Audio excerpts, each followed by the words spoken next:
自從入坑 Carnivore 之後呢，我就成為咗小粉絲啦，到而家都仲未出翻嚟啊！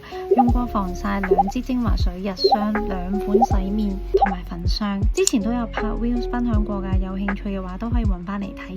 今日呢，想重點講呢3樣。首先呢支平衡水有聽我介紹開呢，就絕對唔陌生啦，係由 Day One 用呢已經覺得好驚喜，皮膚明顯有改善。好用在佢真係做到深層角質層補水，同時又改善到皮膚水油平衡。而家每日 skincare routine 都一定有佢份，超推介大家要試，絕對唔會後悔。再嚟係煥彩再生微精華水，原本我以為佢係精華嚟嘅，咁鬼大支，但係原來係精華水。呢款呢係全效滲透型嘅微精華水，42日做到肌膚代謝。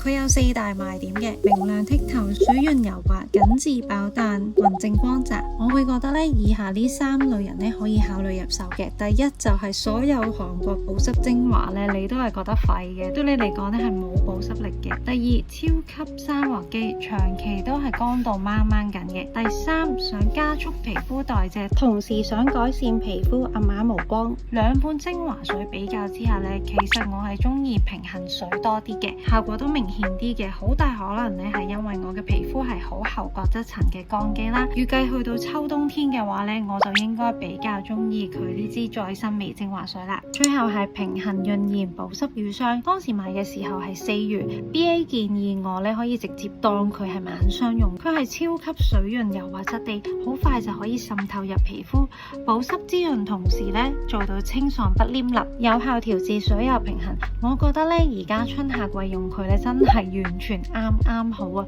舒服得嚟呢又做到晚間修復屏障，特別係第2日瞓醒之後呢都 feel 到皮膚係水潤柔軟嘅。不過大膽估計到咗秋冬天呢，我就要換一換再加強保濕嘅產品啦。今集分享到呢度啦，最開心呢就係聽到我好多觀眾呢會 DM 同我講，都係聽完我分享之後就入手 Carnivore， 齊齊發現護膚好物。記得 follow 我，下次再分享其他嘢，拜拜。